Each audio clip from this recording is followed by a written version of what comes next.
네, 안녕하세요. 주더팬입니다. 화요일 저녁 남은 시간 평화롭게 보내시길 바라고요. 자, 오늘도 역시 테슬라 소식 간략하게 브리핑 드리면서 치킨 게임 이후 테슬라 주문 현황, 그리고 현재 테슬라의 전략은 땡땡과 비슷하다. 다음으로 전망 브리핑 요약 드리며 차트 확인해보고 결론을 전달드리는 시간을 가져보겠습니다. 자, 투자자분들의 가장 큰 의문, 가격 할인 이후에 과연 테슬라 주문량이 늘어날 것인가? 자, 최근 뉴스이고요. 테슬라 가격 인하 이후 일부 도시의 테슬라 매장 주문은 12월 대비 500%, 그러니까 5배나 증가했다고 합니다. 업계 내에서는 국가보조금 취소, 중국에서 국가보조금이 이제 올해부터는 취소가 됐죠. 그래서 전기차 업체들은 원가 부담이 아직 크게 낮아지지 않았기 때문에 테슬라처럼 전면적인 가격 인하가 어렵다는 겁니다. 반면 테슬라는 원가에서 조금 자유롭기 때문에 이렇게 치킨 게임 선전포고를 한 것이죠. 자, 중국뿐만 아니라 미국 현지에서도 치킨 게임이 시작되었는데요. 미국 시장에서 1월 13일에 최대 23% 가격 인하가 시작되었습니다. SUV 범위를 두고 논란이 되었던 모델 Y 롱레인지는 가격 인하로 이제 IRA 세금 혜택 대상이 되었죠. 한화 약 1,000만 원 정도 할인을 해준다고 하네요. 그래서 미국인이 롱레인지 모델 Y 차량을 구매할 경우 세액공제 혜택까지 합쳐 전보다 약 31% 싼 값에 신차를 구매할 수 있게 됩니다. 왜냐? 자, 곧 FSD 상용화를 앞두고 있죠. 그래서 일론 머스크는 이 하드웨어 차량을 최대한 싸게 많이 팔려는 전략으로 판단됩니다. 영업이익률은 어쩔 수 없이 급락하겠지만 1월 2월 미국 판매 대수가 매우 기대된다라고 할 수 있겠네요. 자, 그리고 경쟁사들 BYD와 기아를 제외하고는요, 모든 완성차 업체가 전기차 적자 상태입니다. 추가 투자가 많이 필요한 상태죠. 그러니까 테슬라처럼 가격 인하를 하고 그렇게 피를 흘리면서 팔 수가 없다는 겁니다. 게다가 전기차를 시작도 안 한 일본 업체에게는 재앙 같은 상황이 펼쳐지고 있는 거죠. 자, 테슬라는 이렇게 금리 인상에 맞춰 전략을 변경했는데요. 미국 오토론 금리 60개월 기준으로 급격하게 금리 인상되는 거 보이시죠? 모델 Y 롱렌지 가격 추이 보시면 아시겠지만 금리 인상에 맞춰서 한 번에 확 내려버렸습니다. 자, 2007년 9월 6일 뉴스입니다. 아이폰 $200 스마트폰 가격 인하 바람 부나? 라는 제목인데요. 당시에 애플 정책을 따라서 삼성전자는 스마트폰 가격을 인하했죠. 반면에 LG전자는 가격을 고정시켰습니다. 지금 LG전자 휴대폰 모바일 사업부 사라졌죠. 자, 가격 인하 이후 2008년 금융위기 진입 초기에 스마트폰 시장에서는 애플 주가가 고점 대비 마이너스 61%는 하락했지만 지금 애플 가격은 얼마죠? 지금 삼성전자 가격 또한 많이 내려오긴 했지만 2007년 대비 지속적인 성장을 이뤄냈습니다. 시장이 변하면 기업도 변해야 한다라는 겁니다. 자, 그래서 팩트와 시사점을 이야기 드리자면 일단 테슬라 가격 인하에 대한 부분을 먼저 이야기 드려볼게요. 가격 인하 전에도 전기차 중에 제일 잘 팔리는 차였습니다. 시사점, 현재 2007년 애플과 동일한 전략을 테슬라가 구현 중이라는 거, 애플이랑 밸류 비교를 하자는 이야기가 아니죠. 자, 그래서 결론적으로 드리고 싶은 말씀, 가격이 수요를 만든다, 역사는 반복될 것인가? 개인적으로 테슬라의 전략은 투자자로서 본받아야 한다라고 생각이 되는데요. 내가 주체가 되어 시장에 맞추는 게 아니라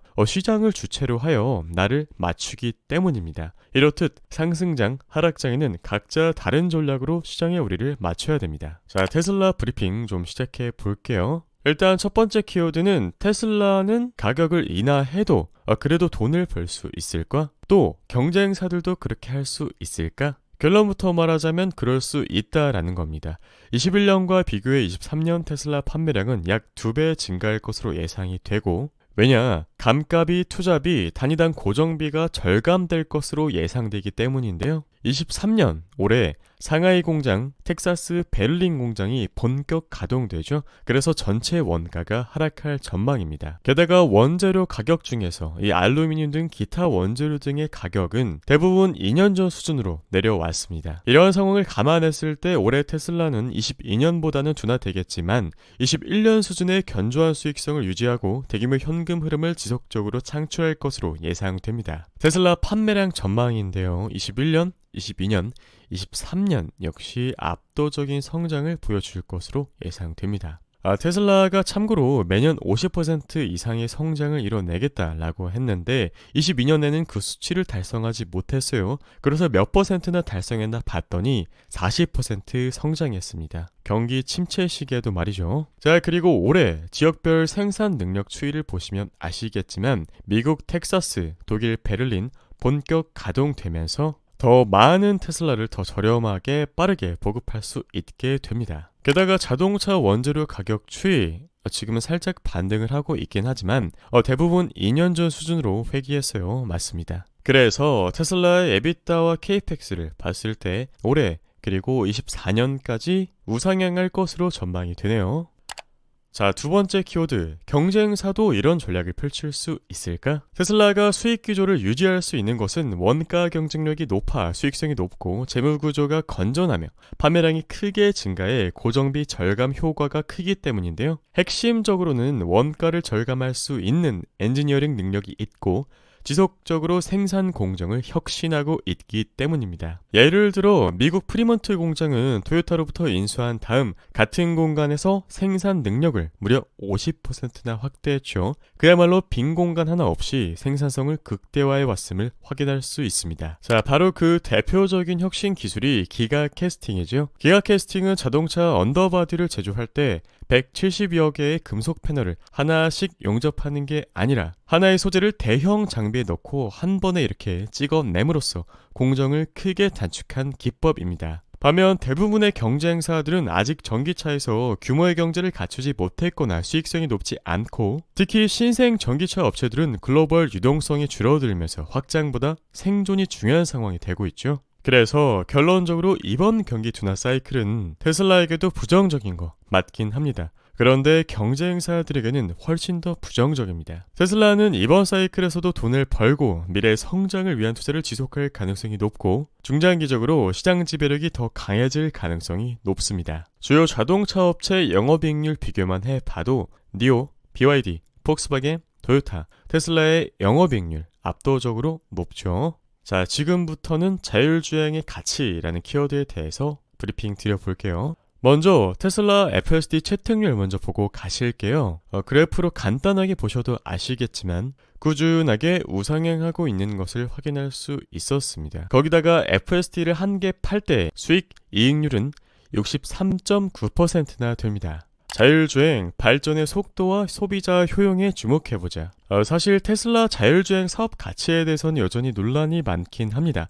아직 기술적으로 완전하지는 않기 때문이죠. 그럼에도 테슬라의 자율주행 소프트웨어가 중장기적으로 큰 가치가 있을 것으로 보는 이유는 첫 번째, 자율주행 기술 발전 속도가 매우 빠르고 더 빨라지고 있습니다. 둘째, 핵심인 AI 기술 측면에서 후발 업체와의 격차가 더 벌어지고 있으며 포드, 폭스바겐은 자체의 자율주행 개발 기술을 현재 포기했죠. 셋째, 레벨 3, 4까지 발전하지 않더라도 도심에서 사용 가능한 레벨 2 플러스 소프트웨어만 해도 충분히 사업 가치가 있다고 보기 때문입니다. 자, 게다가 테슬라의 자율주행 기술은 아직도 현재 진행형이죠. 테슬라를 운행하고 있는 많은 사람들에 의해서 데이터가 쌓이고 시스템이 업그레이드 되고 있으니까요. 우리들이 주목해야 되는 것은 바로 발전의 속도입니다. 자율주행이 상용화되지 못하는 것은 운전하다가 발생할 수 있는 수많은 경우의 수 중에 하나라도 대응이 안 되면 사고가 발생할 수 있기 때문인데요. 즉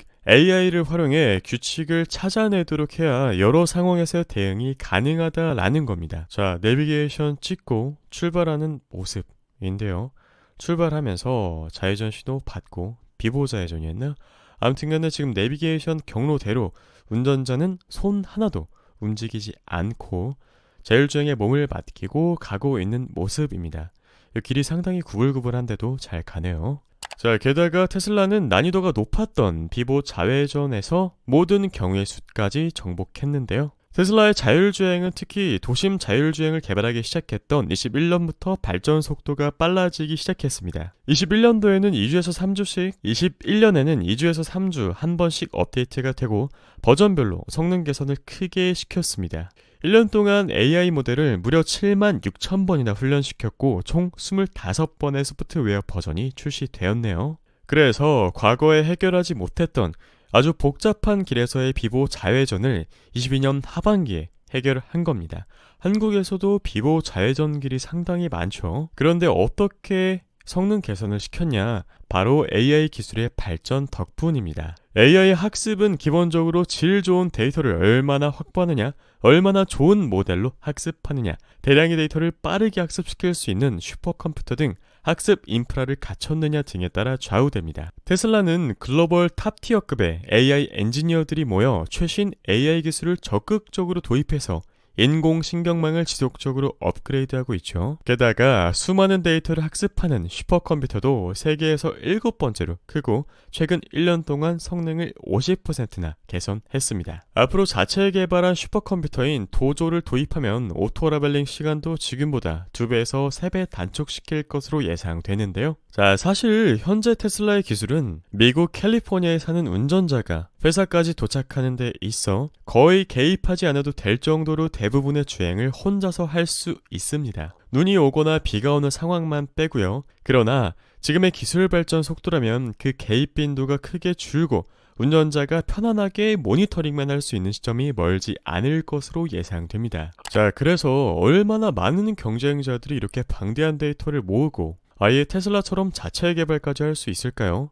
결론적으로 자율주행은 테슬라처럼 AI 기술의 강자가 주도할 가능성이 높습니다. 그래서 게다가 고금리 시대죠. 더욱이 향후 1년에서 2년간 경기 둔화와 유동성 축소 속에서 옥석 가리기가 본격화될 가능성이 높고 시간이 지날수록 테슬라의 경쟁 우위가 두드러지게 될 것으로 예상됩니다. 그에 따른 반증으로 최근 자율주행 스타트업인 아르고 AI의 파산은 시사하는 바가 여러 가지인데요. 우선 유동성 축소가 자율주행 업계에 직접적인 타격을 주고 있다는 것. 그래서 결론적으로 향후 1년에서 2년간 성장이 아니라 생존이 문제다라는 것이 화두입니다. 다음으로는 레벨 4 이상의 자율주행으로 바로 가는 것은 쉽지 않다는 것인데요. 테슬라를 제외한 자율주행 차량은 모두 라이더 등 고가 센서와 고해상도 지도를 사용하기 때문에 사용할 수 있는 지역은 제한적이고 운행할 수 있는 차량 대수 역시 제한적입니다. 결국 핵심은 AI 기술력이죠. 결국 자본과 인력 싸움이 될 것으로 예상됩니다. 시간이 지날수록 해당 시장에서는 테슬라의 경쟁 우위는 더 커져나가고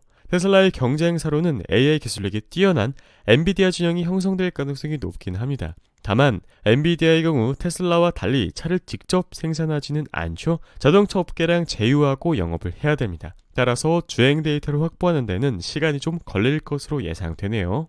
이럴 때는 테슬라만 응원하는 게 아니라 엔비디아까지 담고 계란을 여러 바구니에 담는 전략을 취해보는 게 이상적이죠. 그래서 테슬라에 대한 중장기 전망은 변함이 없다. 자율주행은 레벨2 도심 자율주행 기술이 발전하면 더 많은 소비자들이 이 기능을 채택할 것으로 예상된다. 23년 평균 판매 가격이 18% 하락하는 것을 가정하더라도 판매량 증가, 원가 절감 등으로 10% 이상의 영업이익률을 유지할 수 있을 것으로 예상됩니다. 더욱이 자율주행 소프트웨어 FSD의 가치는 현 주가에 거의 반영되지 못한 것으로 판단하고 있습니다. 향후 주목할 변수는 3가지가 있는데요. 일단 첫 번째로 중국 정부의 정책 전환에 따른 수요 회복, 두 번째 미국, 유럽 가격 인하 이후 수요 반등, 세 번째 가격 인하에 따른 실적 영향, 원가 절감 능력 확인을 해야겠죠. 또한 22년 연말부터 모든 FSD 옵션 구매자들이 도심주행 옵션을 사용할 수 있게 되었는데요.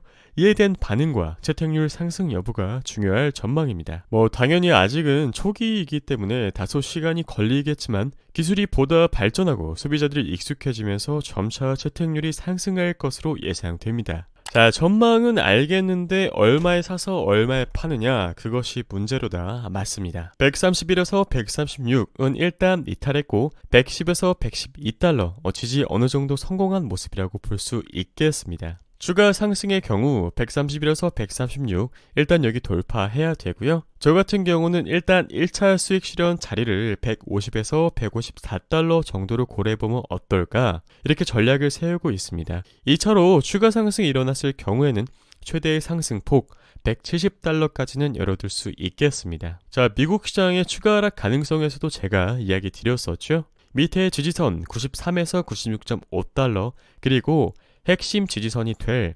74.6에서 85.11달러, 정말 최후 배수의 진 55.6에서 61.3까지 열어두고 대응을 할 수 있겠습니다. 오늘의 간단한 결론, 중장기 전망은 의심할 여지 없다. 그러나 장기 투자는 지향한다. 기술적 분석에 의거하여 거래할 수 있다. 반등 시 1차는 150불 근처, 2차는 170불까지 열어둔다. 세 번째, 미국 시장이 추가 하락이 일어날 경우를 대비해서 아래 지지 밴드들을 메모해둔다. 영상을 제작하는 목적은 투자할 만한 회사를 찾아내고 공부하는 게 어려운 분들을 위해, 열심히 일하시느라 바쁘신 분들의 시간을 절약해드리기 위해, 가정을 돌보느라 시간이 부족하신 분들을 위해 제작하고 있습니다. 오늘 영상 여러분들에게 도움이 되셨다면 구독, 좋아요, 알람 설정 부탁드릴게요. 감사합니다.